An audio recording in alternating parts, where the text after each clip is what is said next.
Cedar Creek Medical in Denver smelled like antiseptic and burnt coffee, fluorescent lights humming over linoleum that squeaked under Elena Martinez's sneakers as she moved through the ER at 11 p.m. She'd worked here 2 years, always the night shift, always the trauma codes where her hands never shook when everyone else's did. The waiting room held the usual Monday chaos: a construction worker with a gashed forehead, an elderly woman clutching her chest, a teenager with a twisted ankle propped on a plastic chair. Elena moved through it like water, present but unremarkable, the kind of nurse people forgot 5 minutes after she left the room. That was intentional. She kept her head down during staff meetings, made eye contact with no one above the rank of charge nurse, and never volunteered for committees or extra shifts that would make her memorable. 2 years of perfect anonymity.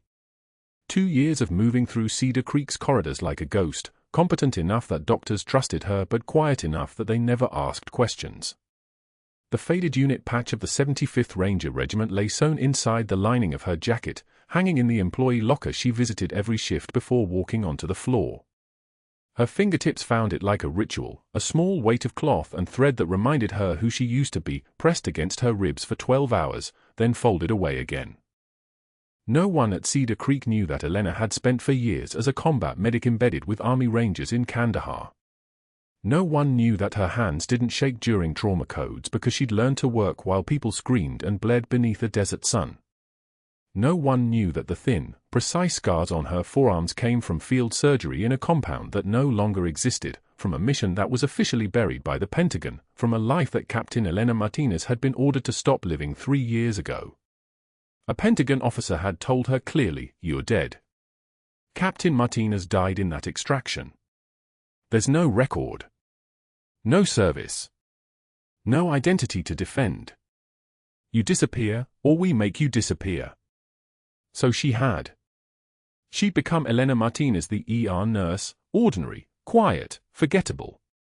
Until Dr. Pierce started watching her. She first noticed it during a routine appendectomy on a Tuesday in March. The patient was a 34-year-old accountant named Morrison, admitted at 8 a.m. with classic appendicitis symptoms. Elena prepped the OR while Pierce reviewed the imaging, his voice carrying the distinctive tone he used around interns, the one that made residents sit straighter and nurses keep their eyes down. His Rolex caught the overhead light as he gestured at the CT scan. $60,000 on a wrist.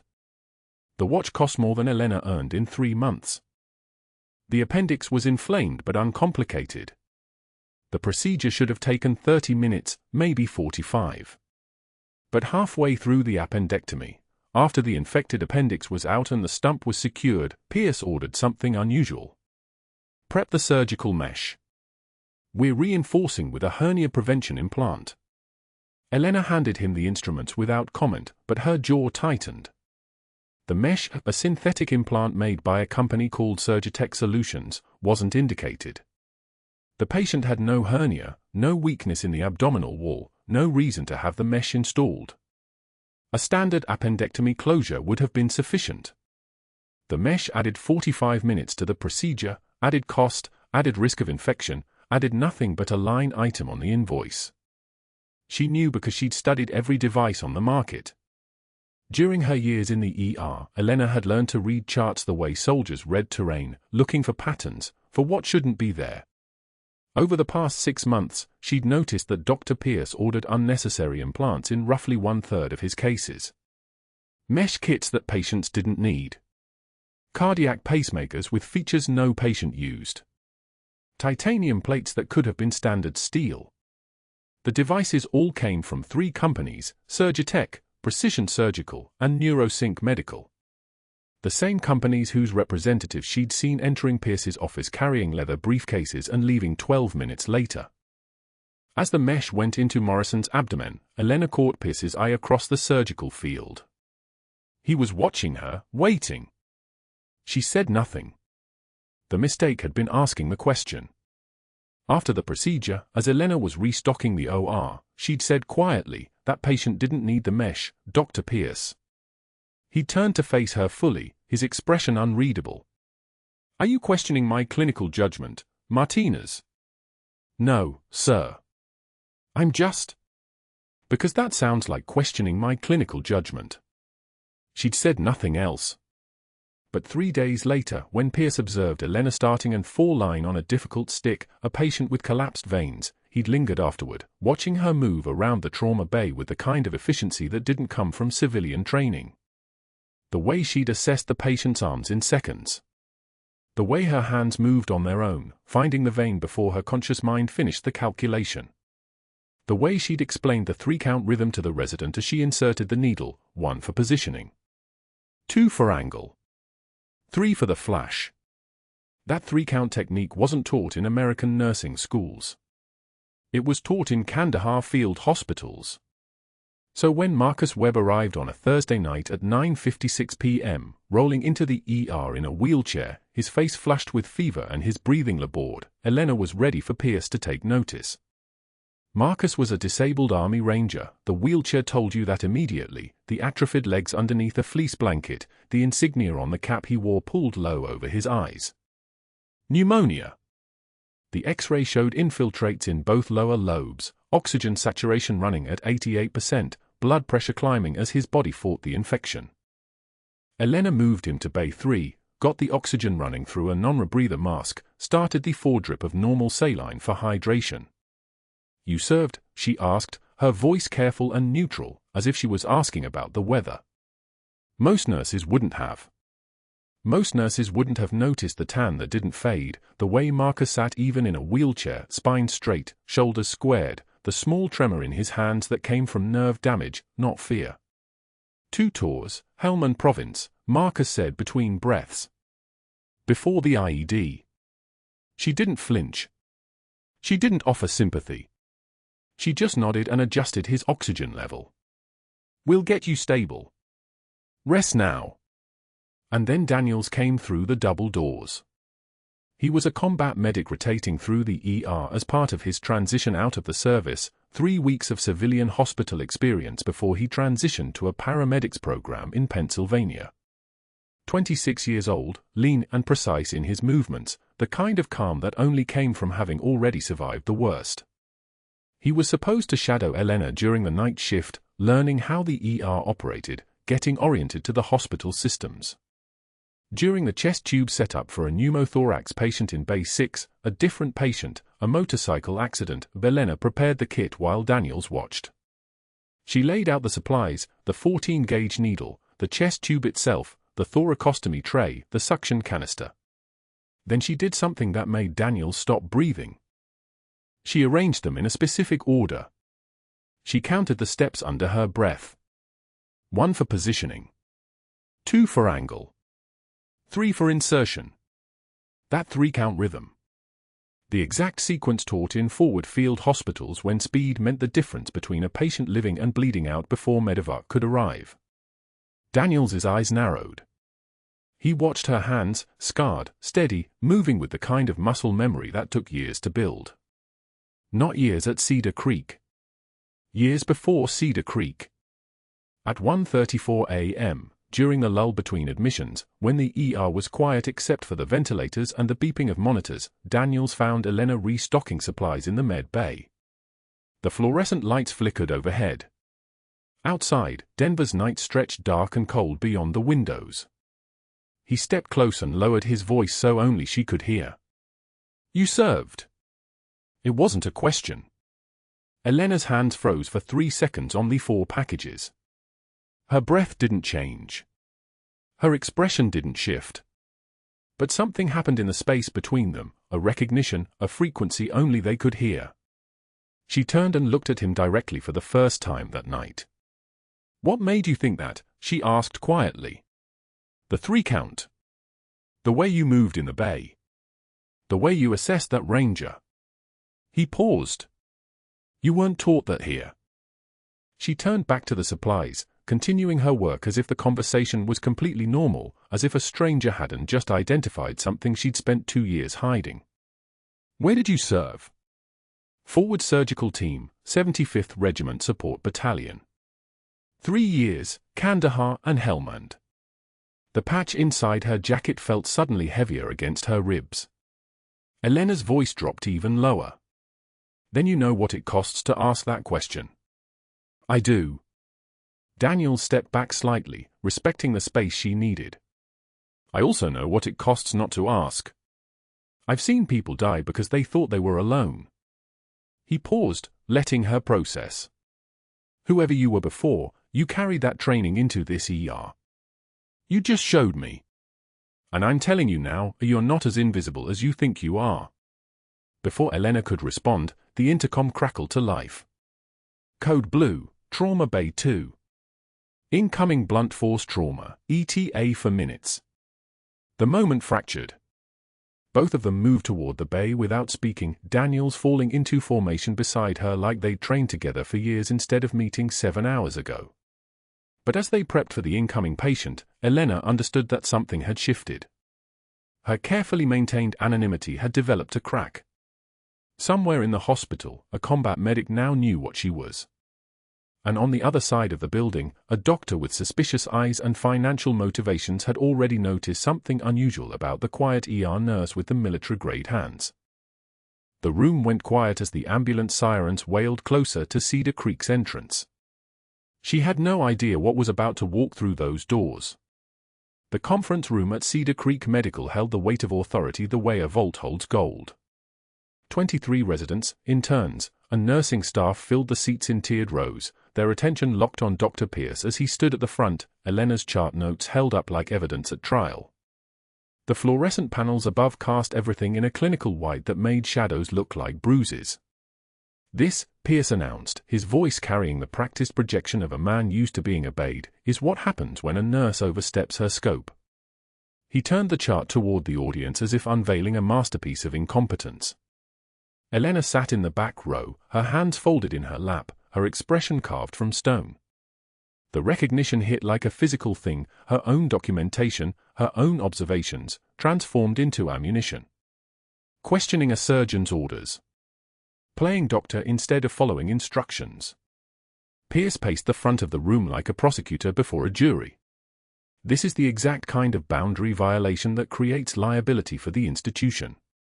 Uncertainty in the chain of command. Second-guessing clinical decisions made by physicians with 20 years of experience. 20 faces turned to look at Elena. Some curious. Some judgmental. Some rehearsing the story they'd tell at lunch. Did you hear about the night nurse who thought she could contradict Dr. Pierce? Elena didn't blink. Didn't shift her weight. Didn't let her jaw tighten more than a millimeter. Her hands remained folded, her breathing measured like a metronome counting down from 60. The cold stare she held wasn't anger. Anger was a luxury. This was something older, the composure that comes from having watched men in better uniforms than Pierce's make decisions that got people killed, then having to live with the consequences anyway. The presentation continued for another 8 minutes. Pierce circled back to her chart 3 times, each pass designed to drive home the narrative. Elena Martinez didn't know her place. Elena Martinez thought she was smarter than she was. Elena Martinez needed to be reminded of her lane. When it ended, the residents filed out, already whispering. Elena stood and walked to the door with the same unhurried pace she'd used crossing a minefield. No one who understood survival rushed. Rushing was how you missed the details that kept you alive. Lunch came at noon. Elena headed to the vending machine in the hallway outside the cafeteria, that industrial corridor lined with tiled walls that amplified every sound. The machine hummed its mechanical song as she fed in dollar bills. She'd made it through worse than public humiliation. She'd made it through firefights where the radio chatter was screaming and the sky was burning orange. But this felt different somehow. This was a cage without bars. This was a man trying to force her into a shape that would fit his comfort. Dr. Pierce appeared with 3 residents trailing behind him like remoras following a shark. You know what your problem is, Martinez, he said loudly enough that his voice bounced off the tile, carried down the hallway into the cafeteria where nurses were eating. He stepped close enough that she could smell his cologne, something expensive and aggressive, like a warning scent. You think 2 years of community college makes you qualified to second-guess a surgeon with 20 years of experience? Elena's hand paused on the vending machine button. The soda inside was already selected. Seat 7. Cherry Cola. A small thing, but she'd made the choice and the machine would deliver. That's how systems worked. You input the command and the system responded. Stick to taking temperatures and emptying bedpans, Pierce continued, his voice rising now, feeding off the audience of his residents. Leave the thinking to people with actual medical degrees. You're a nurse, not a doctor. There's a hierarchy for a reason. His residents laughed on cue, the kind of laughter that comes from fear and social positioning. Laugh with the powerful person and maybe some of that power rubs off. Elena collected her soda from the machine. The can was cold against her palm. She turned to face Pierce, and the hallway seemed to compress around them, the white walls, the humming lights, the rubber-soled shoes of hospital staff passing in the distance like ghosts. She listened to the rest of his tirade with a flat, cold stare. 5 minutes of it. 5 minutes of a man who'd spent 2 decades in a system that rewarded him for being right, regardless of whether he actually was right, lecturing her about her place in that same system. His words came like waves against stone, they made noise but they didn't reshape anything. She'd survived worse than words. She'd survived things that didn't have words because there was no language for them. When he finally finished, waiting for her to apologize or explain or crumble the way the residents expected her to, Elena said only, "I've seen better men than you crack under less pressure." The soda can felt steady in her grip.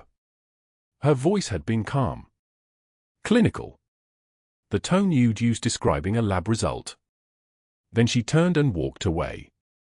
Pierce stood in that hallway with his 3 residents, his face blooming red like a time-lapse video of a tomato ripening. The silence that followed was the kind that happens when someone's social calculus explodes. He'd expected her to break.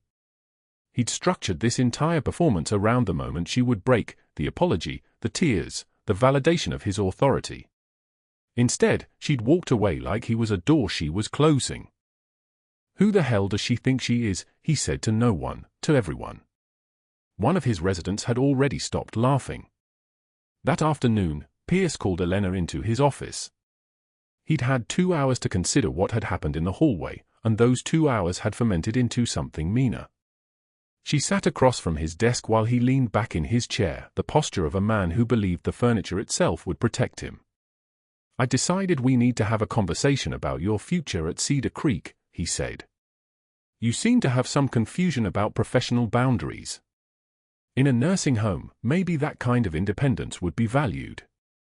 But here, in a trauma hospital, we need people who follow instructions. Not people who question." Elena said nothing. She'd learned long ago that silence could be a weapon. Let the other person keep talking. Let them fill the space with their own fears. "I'm placing a note in your file," Pierce continued, gathering papers from his desk like evidence. "And I'm going to recommend that you transfer to a facility more appropriate for your scope of practice." He looked up, expecting something. A protest. An explanation. "We'll have security escort you out if you can't follow hospital protocols." Elena met his eyes. The stare she held was the same one she'd used on checkpoint guards in Kandahar. The same one that had made experienced soldiers look away first. It was the stare of someone who had nothing left to lose because she'd already lost the things that mattered, her name, her rank, her identity. Everything else was just theater. Pierce looked away first. That night, Elena was restocking trauma bay supplies when the code came through. A patient deteriorating. Oxygen saturation dropping. The attending physician ordering a chest tube insertion, a needle decompression for tension pneumothorax, a procedure that needed speed and precision. She knew the kit would be hers to set up. She always set up the kit. A combat medic rotating through the emergency department, a Marine named Daniels, watched as she laid out the instruments in sequence: scalpel, Kelly clamp, 14-gauge angiocath needle, sutures. Her movements were economical. 3 fingers below the clavicle, midclavicular line. Then the preparation of the site with sterile technique that looked almost casual because she'd done it hundreds of times in places where casual was how you stayed alive. When the attending nodded, Elena made the incision. 3-count insertion. The precise timing that wasn't taught in American civilian hospitals. That technique came from forward surgical teams in Kandahar, from medics who'd learned under fire that speed and accuracy were often the same thing. Daniels felt something shift in his chest. Recognition. The kind that comes from seeing something impossible in front of you and having to reconcile it with what you believed was real. After the procedure, he found her in the supply closet. The fluorescent light hummed above them like a predatory thing. "You served," he whispered. "Not a question." Elena's face went rigid. The mask that had held all day cracked just slightly. She could feel the edges of who she'd been threatening to break through the edges of who she'd become. "You're mistaken," she said. But Daniels shook his head. His eyes had seen what hers could do. That 3-count technique. They don't teach that in civilian programs. Only forward surgical teams in Afghanistan. Only 75th Ranger Regiment. Elena grabbed his wrist. Not threatening. Informative. The kind of grip that translated across all languages. "You never saw me before tonight. You understand." Her voice had changed. The deferential night shift nurse had vanished like a dropped signal. What remained was command grade. Rank. The kind of authority that came from places Daniels had been, doing things Daniels had done. He nodded slowly. Some secrets, you learned, were worth protecting. Meanwhile, in his office on the 4th floor, Dr. Pierce was making phone calls. To the nursing supervisor. To the HR director. To his contacts on the hospital board who owed him favors from contracts and referrals. Elena Martinez had been asking too many questions about his surgical cases for too long. One chart review would expose the pattern: 18 months of unnecessary procedures, medical device kickbacks, procedures ordered not for patient benefit but for Pierce's benefit, slipped into charts like contraband through a fence. He began documenting performance concerns in her file, backdating incidents, building a narrative. The chart notes from grand rounds. The insubordination. The way she'd spoken to him in the hallway. He was competent enough to know that you didn't destroy someone by being loud. You destroyed them quietly, with paperwork, with institutional machinery, with the slow accumulation of official documentation until the person you were building the case against looked guilty before anyone ever asked what they'd actually done. But that wasn't the worst part. The next 2 nights, Elena worked the schedule Pierce had reassigned her to, days instead of nights, a deliberate shuffle that kept her away from the trauma cases, away from the complex patients, away from anywhere she might be useful. It was punishment disguised as a roster change. The day shift was fluorescent and ordinary and suffocating. She restocked supplies. She took temperatures. She smiled at families who didn't need her to be anything more than pleasant. The invisibility she'd spent 2 years cultivating now felt like a cage. But Marcus Webb crashed at 2:19 a.m. He wasn't supposed to be Elena's patient anymore. The new rotation had transferred him to another nurse's care, another deliberate move by Pierce to isolate her from the one person in Cedar Creek Medical who saw her as more than just a practitioner. Webb had been recovering steadily, pneumonia complications, his lungs still fragile from years of breathing dust storms in the Hindu Kush, from smoke and cordite and air so dry it had cracked his lips until they bled. But tension pneumothorax doesn't follow administrative schedules. It doesn't care about reassignments or rivalries between surgeons. It just kills. Elena was charting at the nurse's station when the alarm started. 3 monitors screaming simultaneously, the sound like a predator that had finally found prey. Oxygen saturation dropping. Heart rate climbing. A code that moved fast enough to make the room blur. She didn't think about the reassignment. She didn't think about the restricted computer access or the folder on Pierce's desk with her name on it. Her body moved before her mind caught up, the same way it had moved in a compound in Kandahar when the wall came down and she had exactly 3 seconds to choose between 2 casualties and a blocked exit. The ER erupted into controlled chaos. Residents swarmed Webb's bed like they'd practiced the choreography 1,000 times, except this time someone forgot the steps. The on-call resident, a thin man named Cortez who'd transferred from another hospital 6 months ago, stood at the bedside with a stethoscope and trembling hands, listening to a chest that wasn't moving, listening to a heart being crushed by its own cavity. Breath sounds on the right, someone called. Nothing on the left. Tension pneumothorax. Air in the pleural space, building pressure, compressing the left lung, shoving the heart sideways, squeezing the great vessels. The textbook said you had minutes. The real world said you had less. Webb's oxygen saturation was 76% and falling like a stone through dark water. His heart rate was 142, climbing higher. His skin was the color of concrete. His mouth opened and closed like something drowning in air. "Someone get a chest tube kit," Cortez said, but his voice had the quality of a man speaking underwater. His hands shook as he reached for the supplies. His eyes were the eyes of someone watching their first true emergency, the kind that doesn't wait for confidence to build. Elena moved. She wasn't supposed to move. She wasn't supposed to be there.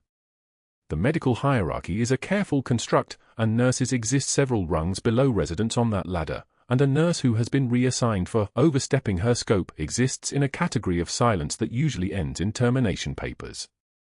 But Marcus Webb had given her shelter when the world tried to bury her. He'd asked her name and listened to the answer like it mattered. He'd treated her like she was human. She pushed through the crowd at his bedside. "Second intercostal space, midclavicular line," she said, and her voice was not a question. It was not a request. It was the kind of voice that comes from certainty, from having done this before, from muscle memory that lives deeper than nerves. She grabbed a 14-gauge needle from the crash cart, the angiocath glinting under the trauma bay lights like a small blade, and her hands moved with the precision of someone who had counted ribs in the dark, who had felt for that thin space between bone and pneumothorax and death, who had done this while explosions walked closer and the radio screamed intelligence she didn't want to hear. 2 ribs down from the clavicle. She found the space without hesitation. Cortez stared at her. The nurses stared at her. The respiratory tech holding the ventilation bag stared at her. Even Webb, drowning in the middle of his own chest, seemed to focus on her hands. She didn't flinch. She didn't pause. She moved the needle forward with steady pressure, the kind of pressure that comes from knowing exactly how deep the pleural space lies, how much resistance you'll feel when you've broken through skin and muscle and fascia, when you're about to change the pressure dynamic of someone's entire thoracic cavity. 1 second. 2 seconds. The needle pushed deeper. 3 seconds. 4. The give, that small release of resistance that meant she'd entered the pleural space, that the needle had found its target. The air rushed out like a held breath, a hiss that sounded like relief itself, like pressure finding a release valve, like the universe deciding that this man didn't have to die today. 20 seconds. Webb gasped. His chest moved. His oxygen saturation climbed, 82%, 88%, 91%, 94%, the numbers on the monitor crawling upward like a man dragging himself toward light. His heart rate started to fall. His eyes focused. Color moved back into his face like someone turning up a dimmer switch. 40 seconds total. "I need that chest tube now," Elena said to Cortez, and it was an order delivered in a voice made of iron and certainty and muscle memory. The resident moved. He moved because there was no space in her tone for hesitation, because she had already proven what his training had not yet taught him, that sometimes the smallest interventions are the ones that matter most, that the fastest hands in a crisis belong to people who have already watched people die. She stepped back. She was already charting, her handwriting steady and precise, documenting the procedure with the kind of detail that would hold up in any review. Needle decompression, second intercostal space, midclavicular line, immediate improvement in oxygenation and hemodynamics. She wrote like a scientist, like someone who understood that the record was sometimes as important as the action, that documentation was its own kind of survival. But the camera in the corner had seen everything. It was a small dome camera mounted near the ceiling, the kind that hospitals install to protect themselves from liability suits and violent patients and the ordinary chaos of emergency medicine. It had watched Elena move, had captured the certainty in her spine, the speed of her hands, the exact angle of the needle, the way she'd counted the ribs with the muscle memory of someone who had done it before, not in a simulation, not in a classroom, but in the field, under fire. In a compound in Kandahar where the power was out and the light came from muzzle flashes, and she had approximately 90 seconds to save a soldier's life before the building came down. Dr. Pierce reviewed the footage at 6:03 a.m. in the security office. He sat alone in a room that smelled like stale coffee and the particular staleness of offices that never saw sunlight, and he watched Elena's hands move on the grainy black and white screen. He watched the certainty. He watched the speed. He watched a nurse who wasn't supposed to exist perform a procedure that belonged in a trauma surgery textbook, and his entire operation suddenly felt very small and very fragile. A person like Elena was dangerous. Not because she would blow a whistle. Whistleblowers could be managed, could be discredited, could be buried in HR processes that lasted forever. She was dangerous because she could recognize patterns. She could see when an unnecessary surgical mesh implant didn't match the patient's presentation. She could watch Dr. Pierce's fraud operation and understand it the way a surgeon understands anatomy, with the kind of clarity that comes from having studied how systems work, how bodies fail, how pressure changes. By 7:15 a.m., Pierce had already made the calls. He reassigned Elena's supervising nurse to another floor, not as punishment, he told HR, but as a staffing optimization. He submitted a request to IT to restrict Elena's computer access pending a routine security review, which meant she couldn't access patient records, couldn't see billing codes, couldn't follow the thread of unnecessary procedures that connected his kickback arrangement like knots in a rope. And he had a form ready, a clean piece of paper with hospital letterhead, with language that had been tested in court and vetted by legal, with citations from nursing scope of practice and hospital policy that made it clear Elena had performed an unauthorized procedure, had exceeded her credentials, had taken action that endangered patient safety by circumventing the proper chain of command. Unauthorized procedure beyond nursing scope. The nursing supervisor who'd known Elena for 2 years came to his office with the reassignment paperwork. Her name was Margaret, and she had 43 years of nursing experience, and she understood what was happening the moment she read the termination draft. "This doesn't match what happened," she said. "Elena saved that man's life." Cortez couldn't move. She knew exactly what to do. Pierce looked at her across his desk with the kind of expression a man uses when he's explaining something obvious to someone he no longer respects. "Margaret, I appreciate your perspective. But this hospital has very clear protocols about scope of practice. A registered nurse cannot perform procedures that require physician oversight. The fact that the outcome was positive doesn't change the violation. It's not a violation if it saves a life. Hospital policy is clear," he said again. And then he added the thing that made her quiet: "My service on the credentialing committee brings in significant revenue to this department. The board values my recommendations about staffing decisions." Margaret went quiet. She'd worked in hospitals long enough to know the arithmetic of power, the way that a surgeon who brought in money could reshape reality, could turn a heroic act into a liability, could convince an institution that protecting itself mattered more than protecting the people inside it. By 8:24 a.m., the folder was on the desk. By 8:16 a.m., Pierce had called security and left a message: "Ms. Martinez should be informed of the investigation findings within the hour." Elena was stocking trauma supplies in Bay 3 when the supervisor found her. Not Margaret. Margaret had called in sick. A different supervisor, someone from administration, someone who didn't know Elena's name and didn't particularly want to. "Elena Martinez? We need you to come to the HR office." That was when everything changed. The HR office smelled like burnt coffee and fear. Elena sat across from Pierce and a woman in a grey blazer whose nameplate read Patricia Morrison, Director of Human Resources. The walls were beige. The light was fluorescent. Everything was designed to feel neutral, which made it feel like her execution chamber. Pierce slid a folder across the desk. His fingers were steady. He'd done this before. "You performed a needle decompression without physician authorization," he said. Not a question. A statement of fact, delivered like a diagnosis. The security footage is clear. A 14-gauge needle. Second intercostal space. You didn't consult. You didn't call for backup. You just acted. Elena's hands rested on her lap. She didn't reach for the folder. Morrison cleared her throat. The hospital's position is that this constitutes a serious breach of scope of practice.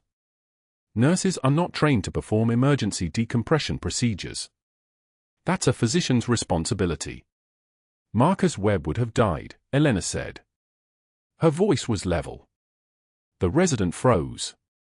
I had 40 seconds before his oxygen saturation dropped below 60. Pierce leaned back in his chair. The leather creaked.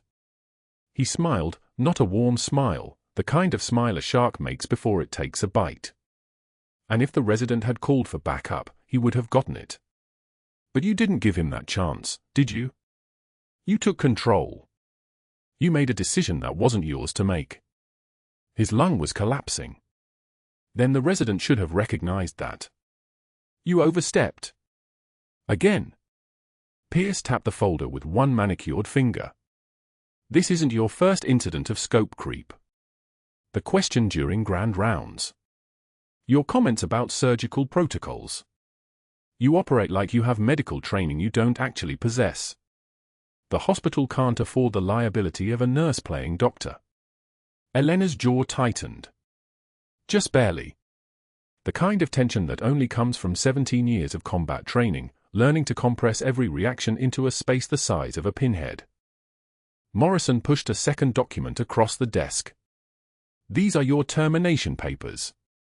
We're offering you the opportunity to resign voluntarily. If you do, we won't include the incident in your formal employment record. You'll be able to find work elsewhere. And if I don't resign? Elena asked. Security is waiting, Pierce said. His smile widened. You can walk out with your dignity, or you can walk out with an escort. Your choice. Elena looked at the papers. Unauthorized procedures. Failure to follow chain of command. Gross negligence. Every word was designed to bury her, to make sure no other hospital would touch her. She could fight this. She could demand a hearing, invoke labor laws, hire a lawyer. She could make noise. She'd been ordered never to make noise. 3 years ago, in a compound 40 kilometers outside Kandahar, Captain Elena Martinez had led a 12-person extraction team. The operation was classified so deep that even the Pentagon had since scrubbed her name from the official record. 12 hostages. 2 of them American journalists held for 3 months. 1 of them a British relief worker. 9 Afghan civilians who'd cooperated with US forces. The mission succeeded. The hostages came home. Nobody on the news ever mentioned her name. A Pentagon officer in a room with no windows had told her, "Congratulations, Captain. You're officially dead. Your service record will be sealed. Your unit designation will be classified. If you ever use your rank, invoke your service, or try to prove who you are, the entire operation, the hostages, the current intelligence sources, the ongoing network, all of it burns. You'll be the reason 12 people die in the next 5 years. You understand?" She understood. Elena picked up a pen. The paper was expensive. The kind of paper that feels like nothing in your hand until you realize it's the weight of your entire life being compressed into 18 lines. She signed her name in the space marked employee signature. Not Captain Elena Martinez. Just Elena. Just the ghost they'd made her into. Pierce's smile became genuine. He'd won. He always won. He had the hospital behind him, the board rubber-stamping his decisions, the institutional machinery grinding anyone who questioned him into silence. He didn't know she'd been trained by the most precise killers on the planet. He didn't know her hands could place a surgical needle in the dark while enemy fire bracketed her position. He didn't know her throat had been slashed open in an interrogation cell in Kandahar and she'd still managed to lead 3 people to extraction because pain was just information. He didn't know any of that because she'd made sure he didn't. Your final paycheck will be mailed to your address of record, Morrison said, her voice already moving on to the next terminated employee, the next folder, the next person to grind through the machine. Your badge access will be revoked as of 5 p.m. today. Please return your employee ID before you leave. Elena stood. She placed the folder on the desk without opening it. She didn't need to. She'd read it in her mind already, every word, every condemnation, every careful legal phrasing designed to make her unemployable. "Thank you," she said. The words tasted like copper. Pierce turned back to his computer, already done with her. That was the cruelest part, that she wasn't important enough to see leave. She was already gone in his mind, already erased, already forgotten. The basement laundry room at Cedar Creek Medical was a place nobody visited unless they had to. Industrial washers the size of refrigerators. Dryers that roared like jet engines. The smell of bleach so strong it stripped the inside of your nose raw. Elena had come down at 11 p.m. because that was when the night shift was focused upstairs, codes, admissions, the chaos that made an emergency room hum. She pulled her Cedar Creek scrubs from the locker for the last time. Navy blue. The color was fading. She'd worn this uniform for 24 months, working night shifts in the ER where nobody asked questions, where she could stitch up knife wounds and reset dislocated shoulders and save people's lives without anybody stopping to wonder how a nurse knew field medicine well enough to teach it. She laid the scrubs on the folding table. Smooth the chest. Square the corners. Fold the sleeves in. The precision was automatic, muscle memory from folding field uniforms in forward operating bases, from folding ceremony dress whites, from folding a flag over a casket in Arlington while the taps player's hand shook so badly the notes came out fractured. Elena creased the seam of the left sleeve. The crease was sharp enough to cut skin. She creased the right sleeve. Center fold. Clean lines. Perfect. She'd learned to fold flags from her grandfather, a Vietnam-era Marine who'd spent 50 years teaching his hands to be precise enough to honor the dead. She'd learned to fold body bags from experience. The principle was the same: treat the fabric like it mattered, because it did, because somebody had died inside it, because precision was how you showed respect when words weren't permitted. The scrubs went into the return bin. Her ID badge came off her neck. She held it for a moment, a rectangular piece of laminated plastic with her photo from 3 years ago, before Kandahar, before the refractive surgery that let her see in darkness, before they'd surgically altered her larynx to change her accent. A stranger's face wearing her name. She dropped the badge into the lost and found. The basement smelled like industrial detergent and rubber and something underneath, the smell of failure, maybe, or just the smell of a place where dirty things got cleaned and cleaned and cleaned until they were sterile but never whole. Her jacket hung in the locker. She pulled it on. The fabric was worn. The lining was her secret, that faded unit patch from the 75th Ranger Regiment, stitched inside where nobody could see it, where she could touch it on bad days and remember who she was under the disguise. She walked toward the loading dock at the back of the basement instead of the main entrance. The dock was used for receiving medical supplies, for loading the laundry trucks that came twice a week. The night air was cool. Denver air, thin and dry, with that particular smell of altitude and distant mountains. She didn't look back at Cedar Creek Medical. Looking back was how you got caught. Looking back was how they killed you. For days later, the paramedics brought Marcus Webb back through the ER doors at Cedar Creek Medical. He was on a stretcher, his left shoulder bandaged and swollen. Shrapnel infection. The metal from whatever IED had taken his legs 5 years ago had migrated, shifted, started poisoning his tissue. He was running a fever of 103.6 degrees and his eyes were glassy with sepsis. Elena was walking past the intake area, collecting the final check from payroll, the last thread connecting her to this place. She was supposed to be gone. She was supposed to be starting a new job at a clinic in Boulder, somewhere the background check wouldn't be too thorough, somewhere nobody would ask why her references only went back 2 years. Dr. Omodi was standing at the intake counter. He was 34, born in Kandahar, trained at a university there until the Taliban came back and the university stopped accepting female students and male students sympathetic to women's education. He'd provided intelligence to American forces for 6 years. After the withdrawal, he'd been extracted in the middle of the night and granted asylum. Now he worked emergency medicine in Denver because even refugees had to eat. He looked at Elena as she walked past. His face went white. He grabbed her wrist. His fingers were shaking so badly she could feel his pulse against her forearm. He spoke in Pashto, the language of Kandahar, the language she'd learned from listening posts and from interrogation training and from the civilians she'd saved. "You are the shadow from the Kandahar raid." The hallway went absolutely still. Not gradually quiet, instantly silent, like someone had switched off sound with a lever. The fluorescent lights buzzed overhead, but everything else stopped. Nurses froze with clipboards in hand. A resident paused mid-sentence. The blood pressure monitor on the wall beeped once, and the sound was so loud it might as well have been a gunshot. Marcus Webb sat up on his stretcher. "What did you say?" Ahmadi's hands were still shaking. "The night operation. The compound.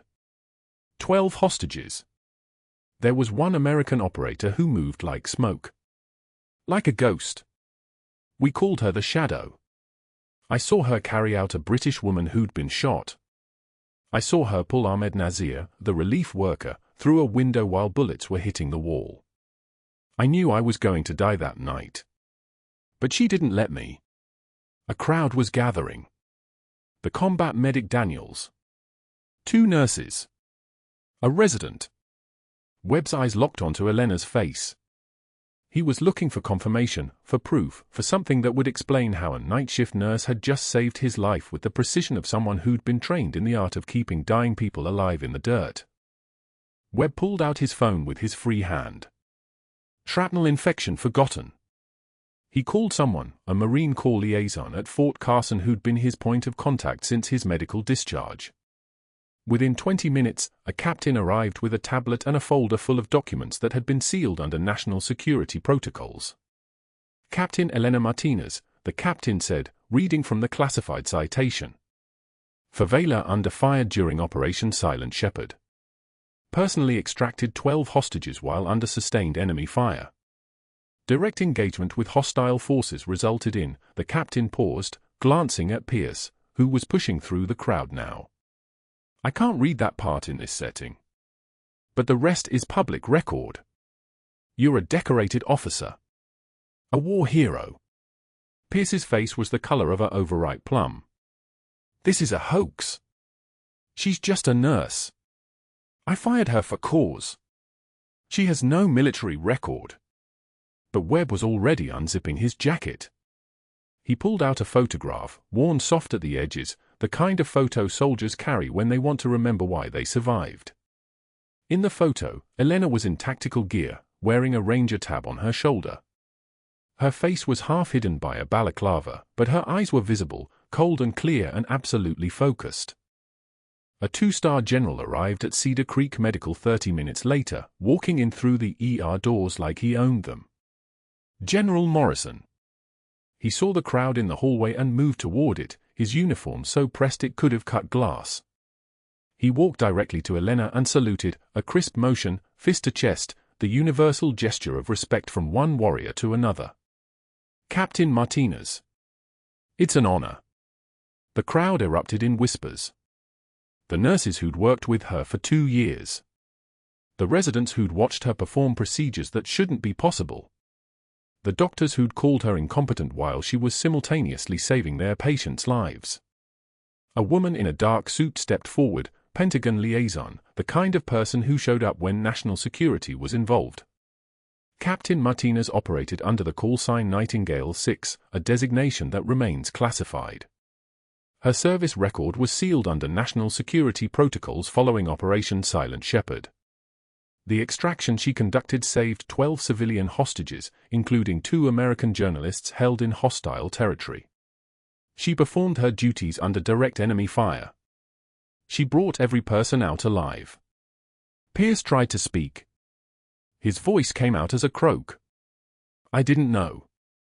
I couldn't have known." "That's precisely the problem," the general said quietly. "You didn't know, and you tried to destroy her anyway. You didn't ask questions. You didn't look deeper. You just decided she didn't fit your picture of who should be working in your hospital. And you were wrong. The ones who've seen the worst often give the most. That's what they would say later, after the investigations, after the FBI audit of Pierce's billing practices revealed 18 months of fraudulent device company kickbacks, after the deal was offered, testify against the manufacturers or face 20 years in federal prison. Marcus Webb was back in the Cedar Creek Medical ER 4 days later, his shoulder wrapped in gauze that was already seeping through at the edges.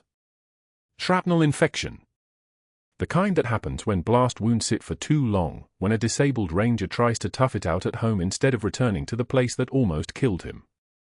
He limped through the automatic doors at 11:16 p.m., a Tuesday night when the ER census was light and the fluorescent lights hummed their mechanical lullaby above mostly empty bays. Elena wasn't scheduled. She'd been gone for 96 hours. 96 hours of basement apartments and unemployment benefits paperwork and the weight of knowing she'd saved a man's life only to be erased for it. But she was picking up a shift for a colleague, working the night she shouldn't have been working, when the universe decided to reset the game board. Webb saw her first. His face went the color of old bone. Dr. Ahmadi, the attending physician that night, an Afghan refugee who'd trained in Kabul before the Taliban took everything and he'd fled with nothing but his credentials and a scar that ran from his temple to his collarbone, was the one who grabbed Elena's wrist as she passed his station. His grip was gentle but immovable, the kind of hold a man uses when he's already made peace with the consequences. He pulled her into the hallway near the medication dispensary, away from the nurse's station, and spoke in rapid Pashto, words that haven't been safe to say out loud for 3 years. You are the shadow from the Kandahar raid. Not a question. A statement delivered like a diagnosis. Elena's jaw tightened. Her eyes didn't move. She didn't pull away. But the air pressure in that hallway changed, the way it changes just before a storm hits, when the barometric pressure drops and everything living feels it. I don't know what you're talking about, she said quietly. 12 civilians. 12. Ahmadi's voice was rough as gravel. My sister was one of them. You pulled her out of that compound when 3 other teams had already been turned back. I was Taliban then. I didn't know what I was doing. But I remember the stories. The ranger who moved like smoke. They called you Nightingale because you sang when you worked. That was the code. Nightingale 6. The medication room door clicked open. A nurse stepped out, glanced at them, stepped back in. Nobody was listening. But by the time Elena turned back to Webb's treatment bay, the entire corridor was watching. Webb had called for a Marine Corps liaison. He'd been keeping a number for exactly this moment. A liaison arrived within 40 minutes, a captain named Hayes, crisp as a fresh uniform, who pulled up a document on his iPad with hands that didn't shake. He started reading aloud, his voice cutting through the ER noise like a scalpel through silence. Captain Elena Martinez, Favela under fire during Operation Silent Shepherd, personally extracted 12 hostages while under sustained enemy fire and maintained tactical position for 23 minutes while providing emergency medical intervention to a civilian casualty. Hayes's voice didn't waver. This citation is classified at the TSSCI level. The next line is redacted. The one after that is also redacted.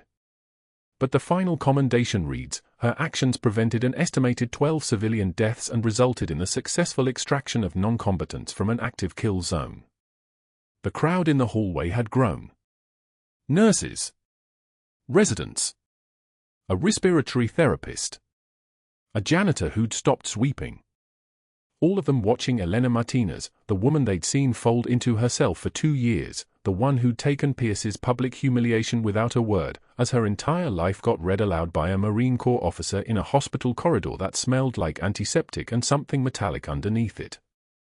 Dr. Pierce emerged from his office.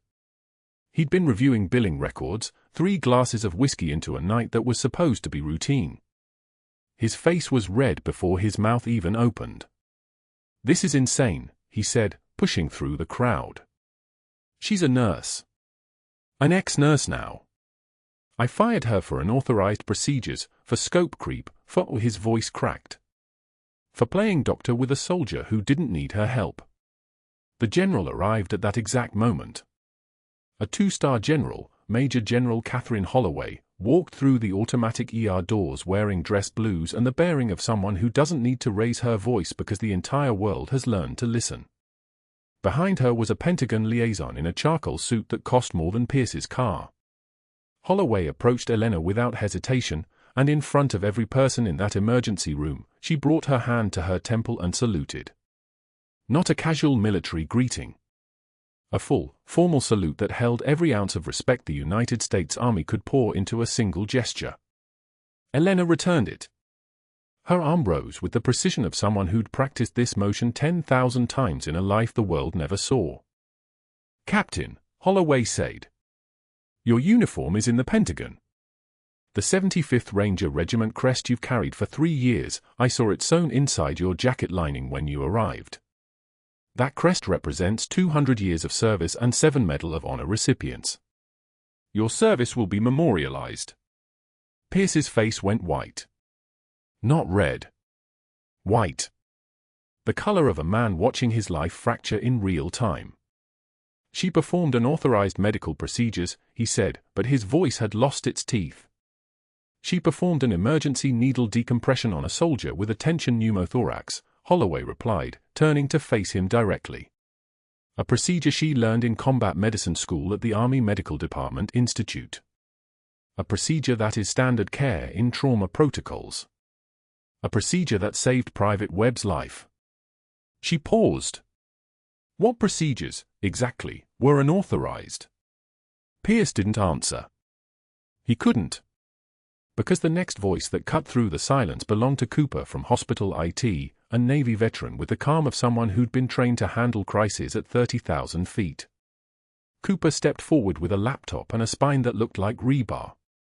"Dr. Pierce, we need to talk about your computer access logs." The laptop screen lit up with security footage. Time-stamped. Crystal clear. 2:14 a.m., 3 nights ago. Dr. Pierce at a workstation in the surgical suite, accessing the camera system, finding the chest decompression footage, selecting delete. His hand reaching toward the keyboard. The delete operation initiating. "I backed up everything," Cooper said quietly. "Navy teaches you that. Never trust a single copy. Never. I have every frame of you performing that emergency procedure, Captain. Every second of it. And I have every second of Dr. Pierce attempting to destroy the evidence." The room didn't go silent. It did something worse. It went still. The kind of stillness that happens when a group of people understands that they're witnessing a moment that changes things. "I also pulled your surgical billing records," Cooper continued, and now he was standing beside the general, standing beside Elena, standing in alignment with something bigger than hospital politics. 18 months. 40% of your appendectomy patients received surgical mesh implants when the standard of care doesn't call for mesh. 40%. I cross-referenced those implants with your consulting relationship with Meridian Medical Device Corporation. Pierce's hand started to shake. Actually tremble. His mouth opened and closed. "You want to know what I found?" Cooper didn't wait for an answer. "I found invoices. Consulting fees. $60,000 per month. For consulting work that you performed in your office, during hospital hours, using hospital staff." By 2 a.m., an FBI agent had arrived at Cedar Creek Medical. By dawn, Dr. Pierce's office was sealed. By noon, his computer had been transported to federal evidence storage. By evening, his surgical privileges were suspended pending investigation. The deal came through a hospital attorney and a U.S. Assistant Attorney General on a conference call. Testify against Meridian Medical Device Corporation in exchange for a reduced federal sentence, or face 20 years in federal prison for conspiracy to commit healthcare fraud. 18 months of unnecessary procedures. 18 months of extracting money from insurance companies. 18 months of putting profit above healing. Pierce's hands shook as he signed the separation agreement. His name was scraped from the Cedar Creek Medical Surgical Directory within 24 hours. His practice was dissolved. His license was suspended pending the outcome of the federal investigation. The ones who've seen the worst often give the most. 6 months later, Elena Martinez stood in the conference room at Cedar Creek Medical, wearing scrubs with her name embroidered on the pocket, but now everyone in that hospital knew what the name meant. The board had created a position specifically for her, director of the Nightingale Veteran Trauma Program. A program funded by 3 major donors who were all military veterans and who'd made it clear that they would withdraw their support if Cedar Creek didn't honor her service. $5 million in annual funding. 5 million reasons to do the right thing, finally. She was teaching a class of trauma residents how to perform needle decompression. The same procedure that had cost her everything. Now it was going to be taught by her name, in her program, in perpetuity. The difference between life and death is 40 seconds, she told the residents, and the willingness to act when everyone else freezes. That's it. That's the entire equation. Marcus Webb sat in the back row in his wheelchair, his shoulder healed, his infection cleared, his life returned. He watched her teach with the focus of someone who understood that he existed only because this woman had refused to disappear. After the class, he asked Elena how she'd survived 3 years of hiding. Of carrying that unit patch. Of being invisible in a world that needed her most when she could finally be seen. Elena touched the patch. Now it was sewn on the outside of her jacket. No longer hidden. No longer ashamed. The 75th Ranger Regiment crest, visible to anyone who looked. "I didn't survive," she said quietly. "I just waited for a reason to come back." She looked at Webb, this disabled ranger whose life had become a second chance at meaning. "You were the reason." The photograph that ended up on Webb's bedside table, the one he'd keep for the rest of his life, showed Elena in dress uniform. Captain Elena Martinez. The Silver Star visible. The Bronze Star visible. The Purple Heart visible. Standing beside the 12 civilians she'd extracted from Kandahar. Standing beside the one soldier she'd saved twice in Denver. Her name finally attached to her face. Her service finally visible. Her story finally told. If you found this story powerful, please subscribe to the Code Whisperers. Leave a comment, what would you have done in Captain Martinez's position? And share this with someone who needs to know that heroes don't always wear badges. Sometimes they wear scrubs.